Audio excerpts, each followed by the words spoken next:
Welcome back to our loyal listener. Whoever you are, thank you. Thank you.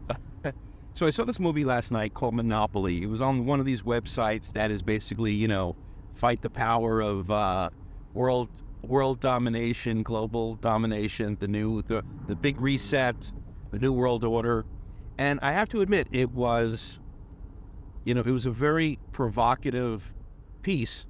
It looked at all the major industries in the world that affect people on a global basis. Everything from food production, who owns the cereal companies, Coca-Cola, Pepsi, the pharmaceuticals, Pfizer, BioNTech, all the major players in every single industry, social media, technology as a whole, transportation, steel production, everything like that.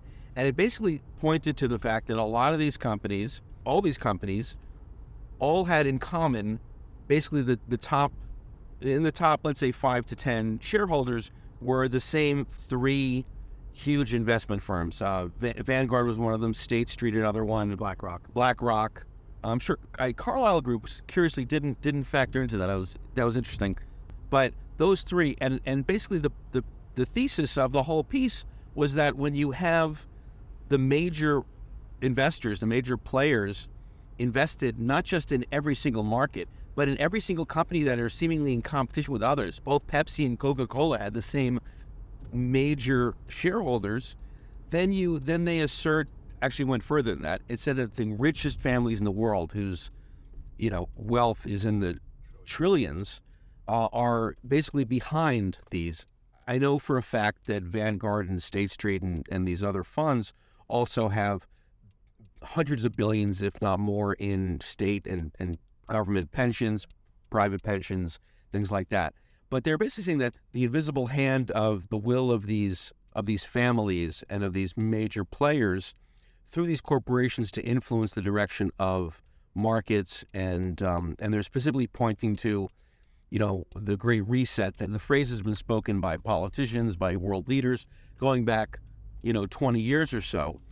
And specifically with regard to COVID and all the changes in policy, government, money flow that have taken place in the last 2 years. So that is giving rise to another conversation between us about what you call the Faustian bargain off mic. Let's go back. The first problem is monopoly, or the overpower of a corporate or financial entity that is outsized to the actual importance of the entity. So if you go back to the 50s, 60s, 70s, you can look at AT&T, which was a local telephone monopoly, right? Where when you needed your phone, you called up AT&T, and they were the only provider of landline wired services, and they said, we'll be there in 10 days to wire things up. And you had no choice, right? For the past 40 years after Reagan sort of broke that up, broke up the monopolies, people haven't lived that way. So not everybody understands that prior to Reagan, you had a monopoly in airlines, you had a monopoly in telecommunications, you had monopolies were not seen as these horrible, evil things. They were instituted by governments and managed by governments, right? Let's start with the benefits of those. For example, first of all, for some of our listeners might not even know that AT&T stands for American Telephone and Telegraph. Right. Because what the hell is a telegraph? But essentially, these were companies that revolutionized the industry. AT&T were the ones that really put the wires, not fiber, pre-fiber, put the wires on the poles into neighborhoods throughout this country. Right, for telephones and telegraphs, exactly. So they would go to a municipality or to a state and be granted by the government an exclusive license to put poles up and wire people's houses. And the bargain there was that AT&T paid for it. Right. Maybe, I don't know if there were government grants, I don't know what the story is, but they were the ones who were willing to do it because it was an enormously expensive proposition. Correct. So what we were talking about was AT&T says, listen, we're willing to come into neighborhoods where we know we're not going to get a lot of telephone business. We're going to spend, $100 million or whatever the number is, putting in these cables and these repeaters and this equipment and these telephone poles. But out of the 100 million, we're not going to we're going to recoup it maybe after 10 years, whereas in other areas we're going to recoup it after 2 years. So it's not economically advantageous for us to wire up every single area, but the areas where people we know are going to use telephones. And the government came in and said, no, we want everyone to have the ability to have access to a telephone, or at least telephone, wires and the network. So we want you to put it into every area, not just the ones that offer economic advantage to you. And in return for that, we'll offer you a monopoly. We'll prevent some up and coming competition from basically stealing your revenue in 5 years. Basically helping you make a secure investment. And this happened in all over the place. Like when cell phones came in, I have a friend who worked as a lawyer, worked with one of the cell phone people. They performed an auction, right? And they auctioned off parts of the spectrum. And he let me know that he was working with a bidding company, and the bidding company said, buy it. Like, we just don't care what the price is. There is no price too high, because once we own that spectrum when it first came online, we can charge whatever we want because we have the monopoly, right? And so the government granted the monopoly. And this is true in almost every industry, right? If you look at Standard Oil, which was one of the first monopolies, they had exclusive rights to certain piping. So they would go to governments and say, we're going to lay down an oil pipe to pipe our oil around your area, but we don't want anybody else to be able to put oil pipes in. We went, okay. So the monopoly or economic control goes hand in hand with government influence and government interaction, right? Almost never do you have a monopoly that just rises up without some sort of what we would call regulatory capture, where the very entity that is trying to be regulated owns or influences the government or entity that is regulating it. And it's a terrible bargain, right? You can look at it at the FDA.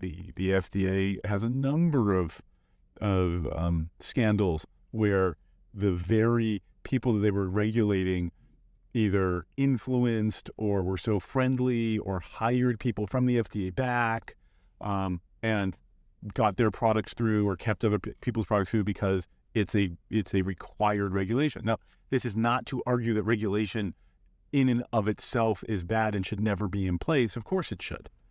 But it is to argue that you should do it as limited as possible, because the flip side issue is you're going to have regulatory capture and control. And you're going to create an unfair marketplace, which in the long run causes problems that we can talk about. In the short run, it looks like, hey, this is great. The government comes in, they're going to solve this little problem. It's all going to be great. But then that power grows and sits and then controls the little thing that it was very trying to make better. And then it controls the government, and then it's not a good situation. What's interesting is that they pointed to BlackRock in particular as creating and maintaining the software that runs the Fed. Well, the Fed is a more interesting issue because the Fed is a semi-government agency. It is actually a private collection of banks that have appointments by government to run certain parts of it, but it is private banks. That's what people don't understand, right? There's a very famous saying, let me control who prints the money and I don't care what the government is. And that's why the Fed presidents have gone to Congress and refused to answer questions. They won't tell us where the TARP money went. Sorry. Wait, you're a government agency. Well, not really. I don't have to tell you. It's kind of frightening. Yeah. Yeah. It's but until 1912, I think, the government didn't print its own money, right? Like it was, we had a currency that's not quite right. We had a currency crisis, and I think it was Chase had to step in and bail the government out. Right? And that's when they set up the Fed so that there would be these private regional banks that would take care of things. But it's a semi-private agency. It's not a public agency. And you always see a migration of the top investment bank people into government, back out. and back out. Yeah, exactly. So you have that tug of war between, and listen, monopolies have been good. I mean, we have a phone system because There have been benefits of monopoly. There are also detriments of monopoly. absolutely. Right. So, But who could be the ultimate arbiter of where to draw the line in terms of regulation? Because everyone's going to be motivated by self-interest and enriching themselves and their families. So where do you say you can't leave it to the very people being policed to police themselves? right. And in my work history, I think the most egregious example of regulatory capture, and I think the unfair thumb of the government and industry working together, is in the stock market. Right? We like to think that the stock market is this open and free and raw capitalism, but it's far from it. There was something called the Commodities and Futures Trading Modernization Act of I think it was roughly 2000, and that's when we modernized some of the trading of futures contracts and things like that. And many people wanted to specifically put into that regulatory body, they wanted to put in these little things called CDOs and CMOs, which were the instruments that people were betting on mortgage bonds. And the BlackRocks and the investment groups of the world said, no, we don't need to do that. And they lobbied and they won, and they were able to create this huge unregulated thing because it was to their benefit, right? Mortgage bonds and the like, and it supercharged and blew up. Now, what's interesting is the government, through Freddie and Fannie, were the ones who participated the most. They were the ones who bought the most and sold the most of those bonds, and the Freddie and Fannie were the first to go bankrupt. So industry affected regulation, and then the government came in and participated in the market that was created and did it for social reasons in order to help lower income people get houses. And despite warnings, they refused to do anything. This was not a failure. The 2008 housing crisis was not exclusively a failure of the market. It was a multi-point failure of the market and industry and government working together for their own benefit in mal-affected ways. And in another one that is actually even worse is the actual stock trading that we do every day is, I think, patently unfair. Why? Well, you can what's called front run a trade, which is if you are a broker and you get a large order from a customer and you know that order is going to move the market, you can buy a little bit of that stock before you send your customer's order in, which will drive the market up a couple of pennies and then sell your stock back to them. That's not insider trading on any level. No, that's not insider. That's not, and not only that, you can have your order information sold to somebody else, and they can front run. That's how Robinhood makes it. I was going to say that's the whole business model of Robinhood. That's the entire business model of Robinhood. So people and the reason is because your order can take 25 milliseconds to get there, and they can tell somebody in 2 milliseconds, and that other person can get their order in 10 milliseconds. So they can, because of a technology arms race, they can get in there and make money. This is, there's a giant fund called Renaissance that looks at this and never has a losing day, right? Because they can just basically print money off of your orders. But even worse, there's a marketplace called a dark market, right? Where you can not go to it's actually called dark pools, right? Where you can go, instead of going to the New York Stock Exchange and saying, I want to buy, 1 million shares of Apple Computer, or I want to sell 1 million shares of Apple Computer because you're BlackRock, you can go to a private market where only large players play and sell and buy and sell that stock and then report it the next day. So the information that those private people have is far more detailed than what the public gets. So even though we have the SEC and quote unquote public markets and the like, we don't. We have two classes of investors, and the SEC won't do anything about it because the people that the SEC regulates are the ones that hire them to then influence the regulation. And this is one of the dangers of a highly regulated industry or a highly regulated state, because the desire to influence regulation goes up and up and up. And then the people with the funds who can spend money to regulate or influence the people who regulate them become smaller and smaller. And that's why you have, 6 companies that own everything, because they work hand in glove with the regulatory state to influence things to make that happen. And what's strange to me is everybody hates the corporation, but loves the government. And to me, it's like, don't hate the player, hate the game, right? The game is what's rigged. They're just doing what's in their best interests. I mean, if you could spend a little bit of money and influence a politician and have them write something into a law to grant you an exception to a tax, wouldn't you? Of course you would, if it was legal. Of course you would. Everyone wants to save money on their own taxes, right? The other guy should pay their fair share. Exactly. Or, a classic example is, I think in the state of California, the state of Washington, they wanted to mandate the calorie count on every meal. And everybody's like, this is a great idea. People will know. It's like, okay.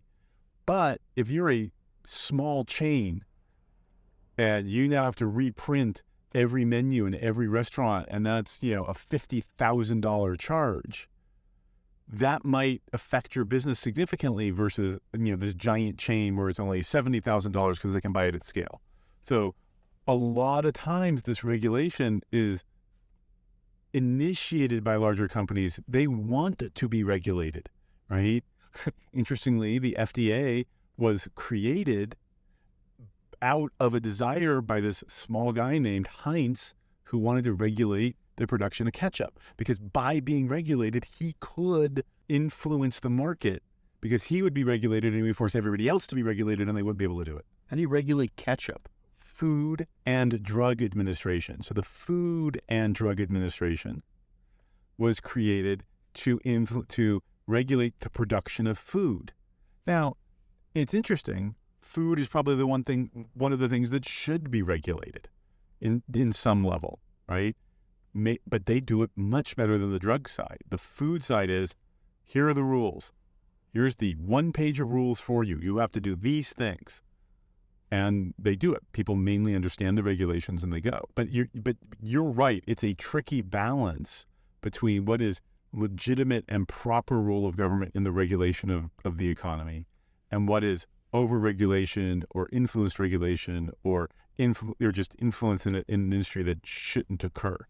What's interesting about, just going back to the FDA for a second, I remember that it's food and drug, but when it came to the supplement market, there was this giant loophole because supplements didn't count as food or drugs.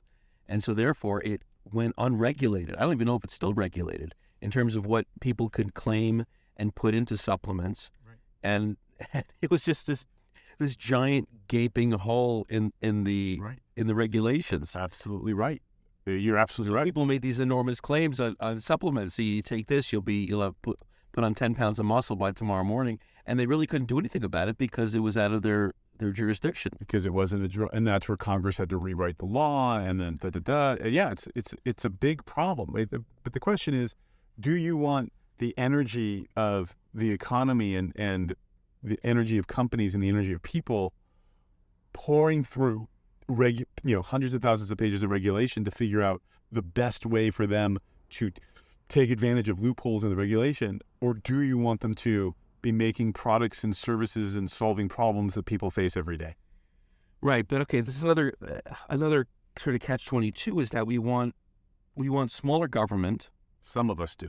Well, okay, but let's say we want smaller government, but in order to still impose the regulations that will protect us, the regulations that are just enough regulations, we need a lot of watchdogs, a lot of people studying markets and products and just making sure that, Do you?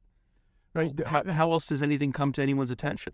Well, because, look, the FDA let a drug through that created malformed babies in the 1970s, right? And it was, or even more recently, the opioid crisis was caused because the FDA believed the claims of OxyContin and how it was non-addictive,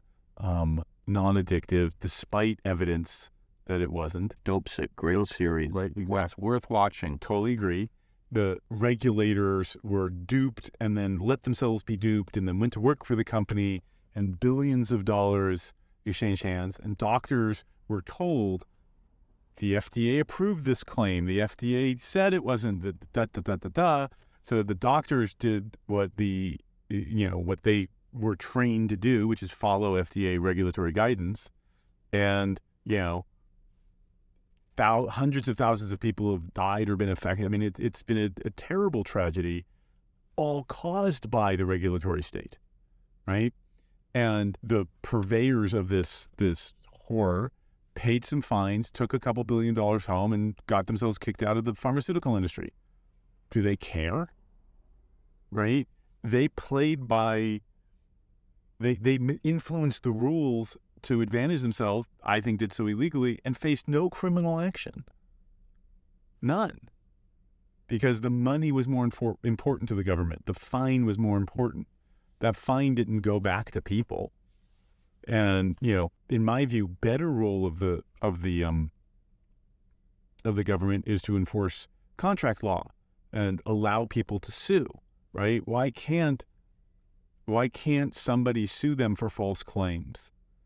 Well, their defense is the FDA didn't think it was false, right? The legal barrier got elevated because the government was involved, right? And if it was a more open market and a more open legal system, then the people who did this would face other consequences from their customers.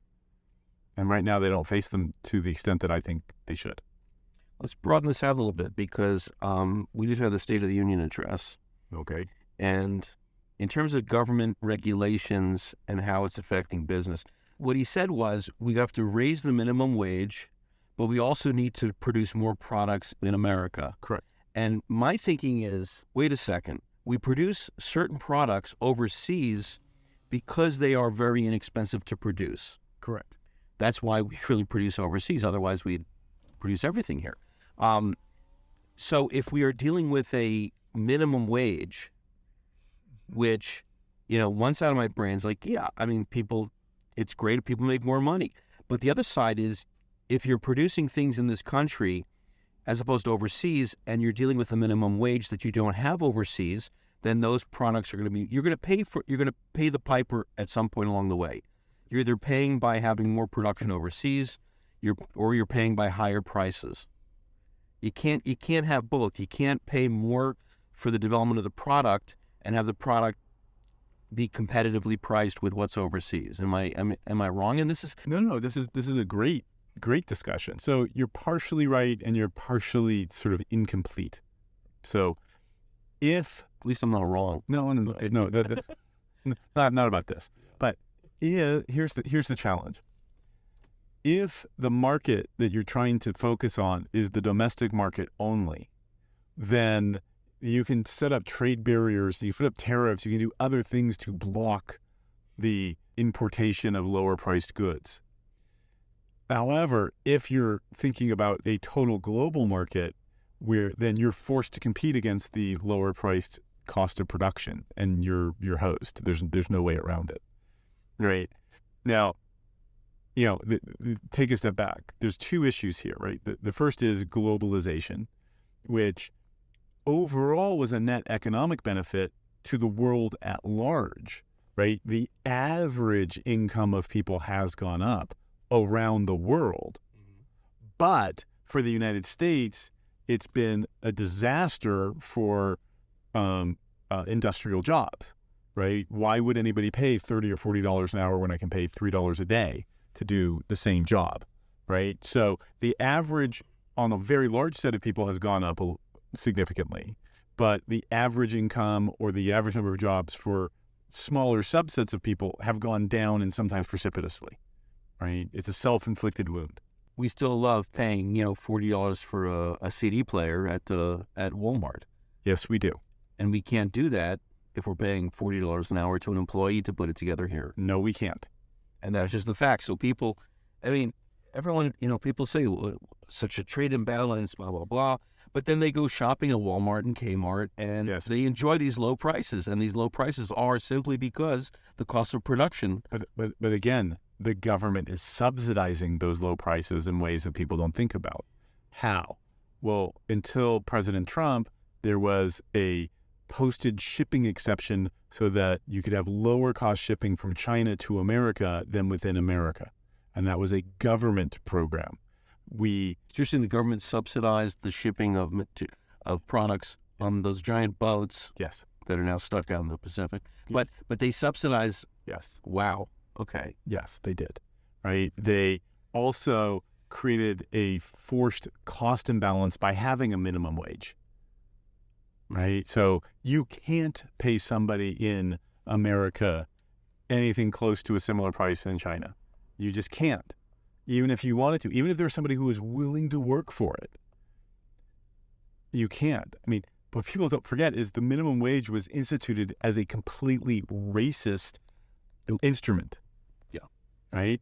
It was labor unions and trade associations going to the government and saying, we can't have black people work for less than us.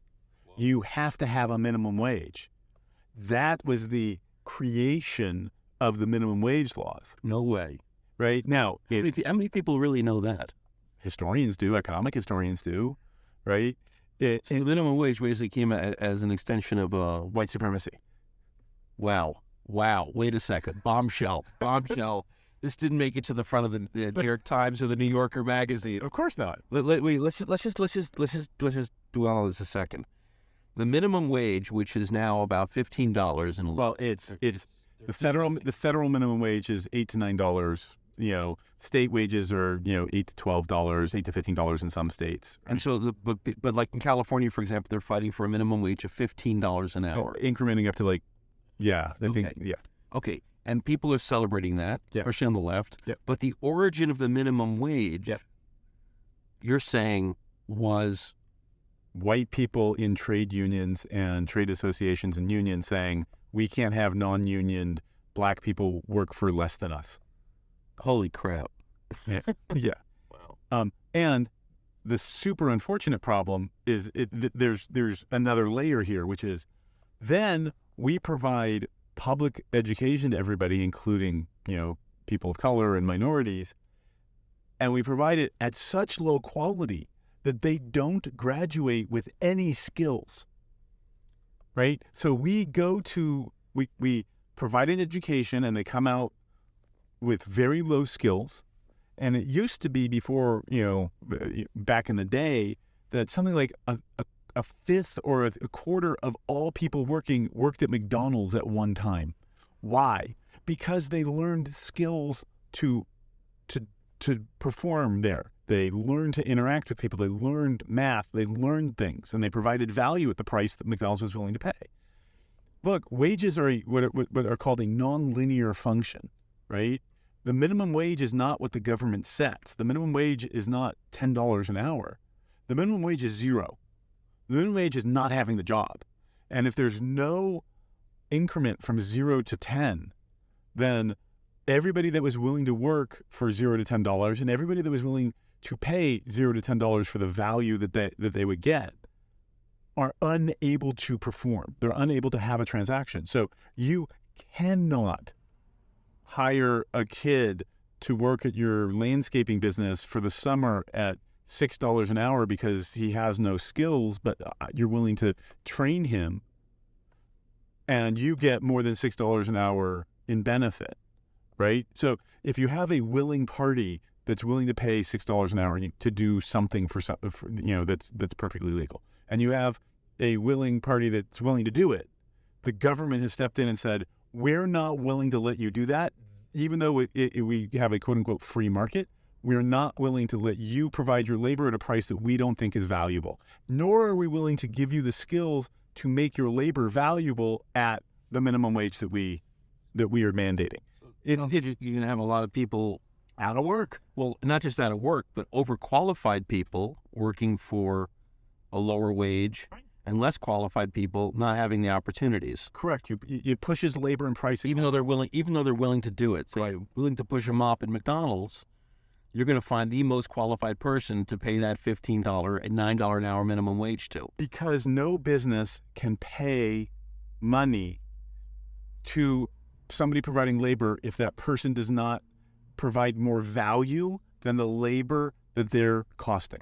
Right. It's simple economics. Right. You don't hire a salesman for $300,000 a year to bring in $100,000 a year. You would fire them very quickly. Right. And that's true at the high end and that's true at the low end. Right. And to top it off, we have this really super weird malincentive of government programs. Right. The government fails to educate people properly.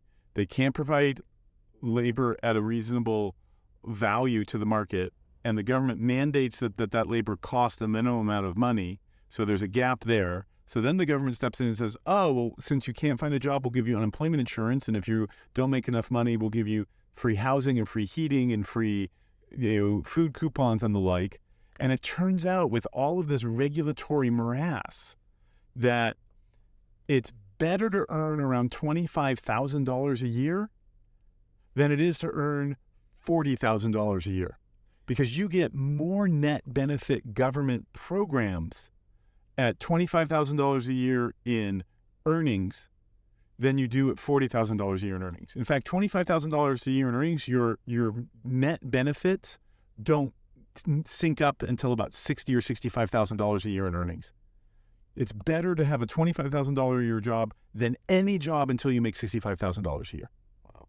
I also heard that is another form of sort of corporate welfare, in that if Walmart is paying these low wages and employing people part-time, then they don't have to give them health insurance. They don't have to give them all these other. Yes. So they're getting that health insurance and stuff from the government. Yes. So the government, in a sense, is subsidizing Walmart's business model. Yes. Because they are providing the services and benefits that Walmart otherwise should be providing. Well, but people still enjoy getting those $30 CD players. Oh, but it gets even more complicated. Why do we get health insurance from our companies? Do you know why? Because after the Depression, blank look from me, by the way. Right. Yeah. Because after the Depression, the government mandated wages, and they said, we will not let you pay more than X. So really competent people who were capped on their earnings started demanding things, and the companies said, hey, why don't we give you your health insurance? And the government said, great, if you give them health insurance, that can be a pre-tax cost, not a post-tax cost. So government regulation stepped in and said, we're going to create these weird incentives for you not to buy your own health insurance, but for the company to provide you health insurance. Wait a second. Let's unpack this a second. First of all, they capped wages? Yeah. During World War II. Yeah. During World War II. So no one can make more than a certain amount of money. By job classification, things like that, yeah. Okay, so that's when, because you had said did you say the Depression? It was after the Depression. Okay. When did health insurance actually become a thing? Well, you've always had health insurance. Really? Yeah. You know, thought people paid out of pocket to their village doctors. You could do that, and you've had insurance has been around in various forms. I'd have to look up exactly when health insurance came, but yeah, we've had health insurance for a long time, right? But it used to be catastrophic health insurance. It used to be, hey, you go to your doctor for your annual visit, you give them some cash out of pocket. You get cancer, here's your health insurance. That's why when you have a $50,000 cost, we're going to do it. Your everyday cost becomes more strange. But we have corporate-based health insurance because of government regulation, right? Corporations didn't go, wow, it'd be much better for us in society if we did this, right? Government forced them into this position, and it creates all these weird problems, like I don't want you to work 40 hours a week because I don't want to have to pay health insurance for you. I am willing to pay health insurance for you, right? We don't have a free market of health insurance. Health insurance is localized by state, right? So the state pool in Alabama doesn't get the health benefits of people living in, Montana, right? So the risk pools can't be, That's another episode. That's another episode altogether. But the point is that government is what stepped in and created these weird incentives. And you're 100% right. Government said, well, we'll provide some insurance because, poor people should have health insurance. And I'm not saying they shouldn't. I'm just saying we have this incredibly jigsaw puzzle environment because of business and government regulation and influence and and history. I mean, I think we still, from the Depression, we still have the government buying grapes and raisins because it was a government program to keep the price of grapes up in California. I think there was a Supreme Court case in the last 5 years about this government program that never died. Wow. Okay, so then, Walmart, let's just use Walmart as an example because it's so pervasive. Walmart has incredible deals. People shop there because of the low prices. And convenience, because they went into Sam Walton looked at it and said, I'm going to go into an area where there's nothing else, right? There is no Sears, there is no JCPenney, there is nothing. And I'm going to become the single point source of most goods and services. And I'm going to import them and find the cheapest price and drive a hard bargain. And I'm going to pay my people low wages, and I'm going to be the low cost solution. And he had a brilliant plan. And he executed it. But the government, he's a giant employer, and the government helps him out a lot. And he created a lot of value for his shareholders, which is also a huge, because you have people forget about the bottom line affects the shareholders. Right. And the shareholders, going back to BlackRock and Vanguard, see increases in share price.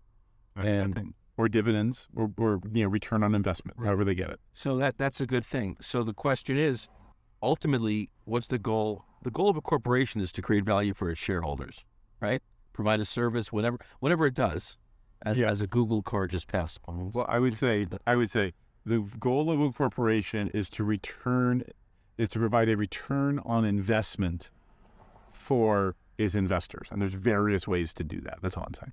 Okay, but for the most part, it does it through profits. Generating profits. Right. A company cannot live without profits, period. Right. And so that's really the driving force behind, any endeavor that involves business. Correct. Unless it's a nonprofit, which is not business. But, well, yeah. Some nonprofits pay their employees an exorbitant amount of money, and therefore the nonprofit exists. For example, the Clinton Foundation only paid 10% of its nonprofit collections in actual charitable provisioning. Yeah. So there is that. Yeah. It benefited somebody. Yeah. I guess nonprofit just is a generic term. Really, it just goes to the status of the company, not the people working there. Exactly. I was actually surprised. I looked up in the 90s, I forgot the name of some of the really big, well-known nonprofits, the Planned Parenthoods of the world, the American Way, things like that, and the CEOs of these, I don't know why they call them CEOs of nonprofits, but they do, were making in the 90s $500,000, $750,000 a year, and the argument was, well, we have lured them from corporate America. We need their expertise and to make and their connections to make this work. So therefore, we have to pay them a competitive salary. Right. Well, they're also managing, tens of thousands of people and large, complicated organizations, and you need extremely high qualified, skilled people to do that. And the market demands those prices for those people. I mean, that's the market at work. Yeah, but for the guy giving a $10 donation, if $8 of that's going to someone's salary. Right. That's a problem, but that's a use of funds issue, right? I mean, if then again, you say the other $2 is not getting where it needs to be if you don't have that guy in doing it. So yeah, or gal. Excuse me. Don't be so patriarchal. I'm debating whether I'm going to cut this or leave it in as another faux pas. So, if anything, these conversations kind of illuminate the fact that there's no binary solution to this. It's not this good, that bad. No. It's far more complicated and far more nuanced. But the real question is, what is your primary objective, or what is the primary thought process that drives your thinking around, say, government regulation? Is your primary thinking everybody should have the same slice of the pie? Well, you can create a society where everybody tries to get the same slice of the pie, and they don't work because of something called the Pareto rule, right? Where 80% of the value of something can be extracted by 20% of the people. People have different skills, right? We would never say, well, everybody has to score the same in a basketball game. Everything should be fair, right? People have different skills, different abilities, and it's a competition out there. Or is your primary goal to create as fair and open and level a playing field with as little influence from other people as possible? Well, then you would drive different decisions, right? You would look at problems and say, I don't want to create a rule or regulation that benefits this person and not that person. Regulations can become hindrances if they're not applied fairly and equally, right? Those are completely different things. So this comes down to your philosophy or your morality and how you see the world operating. And it's all well and good to say, well, let me rephrase that. What's your definition of fair? Right? We all want fair. I don't think anybody says, I want unfair. But what is fair?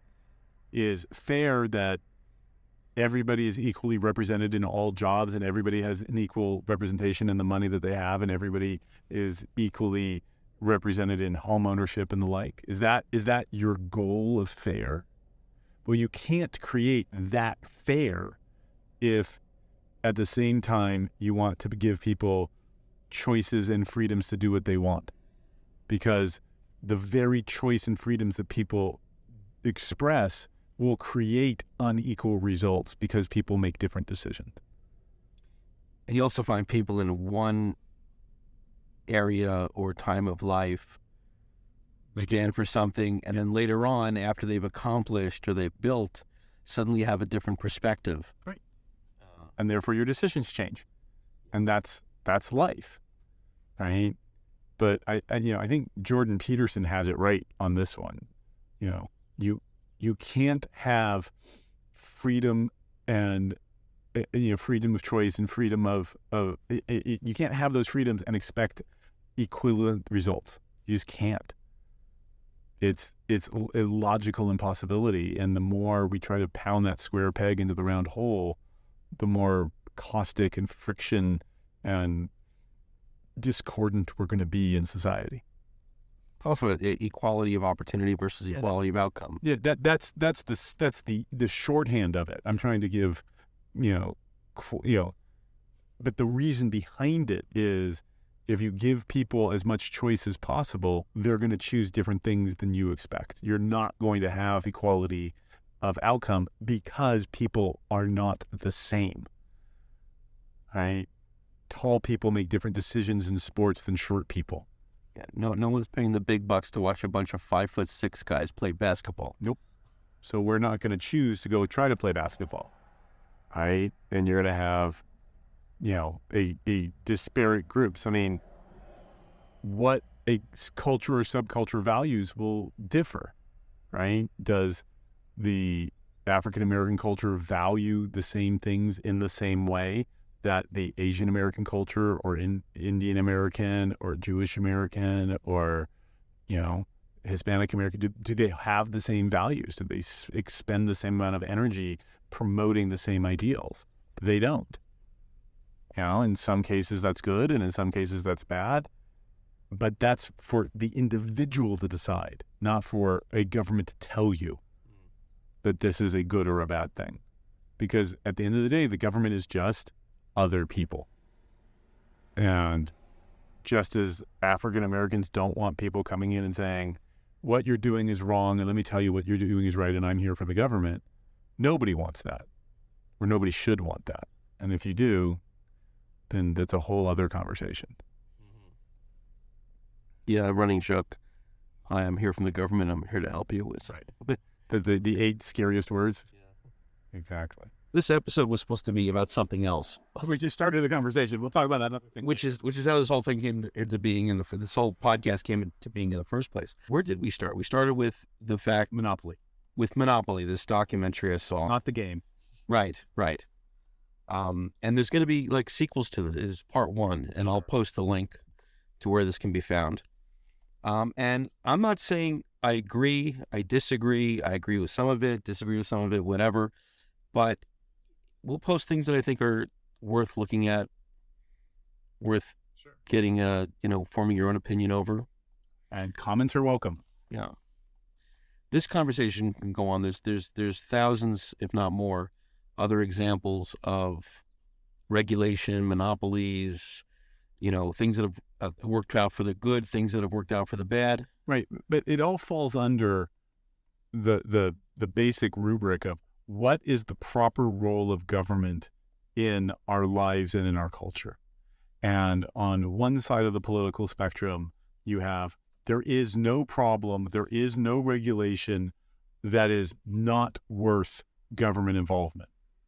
So it is the total exercise of government power over your life. And that today usually falls under a democratic, left-wing, progressive arm. If there's a problem, the solution is government.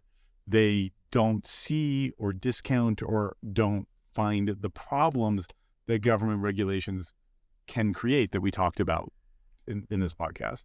And on the other side, in general, is the Republican, conservative, libertarian arm, which is government power can be exercised, but should be exercised as little as possible because there are significant problems in doing so. And you can create as many or more problems than the problems that you're trying to solve.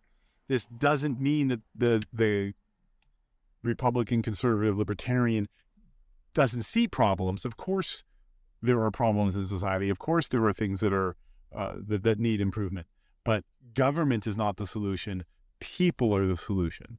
People through volunteer work, or people through creating better products and services, or people by creating companies and employing people. That the unbounded creative impulse of people solves more problems than government does, right? That we had a massive revolution in agriculture and a massive revolution in industry in the past 250 years, 300 years, because people wanted to improve their lives, not because the government said, I've got a program to help increase, farming in central England in 1749. People had unbounded freedom, or had freedom become increased during the Enlightenment. And that's what they got away from monarchical government control. And that's what freed their creative impulses and freed them to create products and services and improve people's lives. And now we're returning to a much more centralized, government controlled, we will dictate what you do. And that to some people is a bad thing. And the question is, where do you see that line? And that's the ultimate issue here. To be continued. All right, thanks.